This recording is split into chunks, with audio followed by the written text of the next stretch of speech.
নমস্কাৰ সকলোকে জ্ঞান একাডেমি চেনেলটোলৈ পুনৰবাৰ স্বাগতম কৰিছোঁ। গতিকে বন্ধুসকলক এটা স্পষ্টভাৱে মই ভিডিঅ'ৰ জৰিয়তে জনাব বিচাৰিছোঁ বৰ্তমান কোৱালিফিকেশ্যন জেল হ'ল।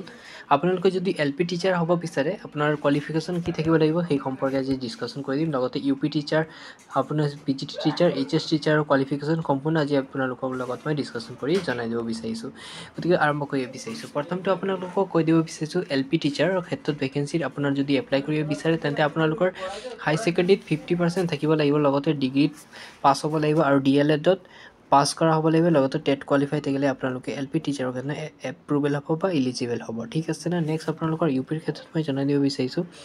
UPৰ ক্ষেত্ৰত HS লেভেলত আপোনালোকৰ 50% থাকিব লাগিব, ডিগ্ৰী পাছ হ'ব লাগিব, লগতে আপোনালোকৰ মাষ্টাৰ ডিগ্ৰী থাকিব লাগিব আৰু BEd ডিগ্ৰীৰ লগতে আপোনালোকে টেট কোৱালিফাই হ'লে মানে UP টেট কোৱালিফাই হ'লে আপোনালোকে UP টিচাৰৰ কাৰণে এপ্ৰুভেল হ'ব।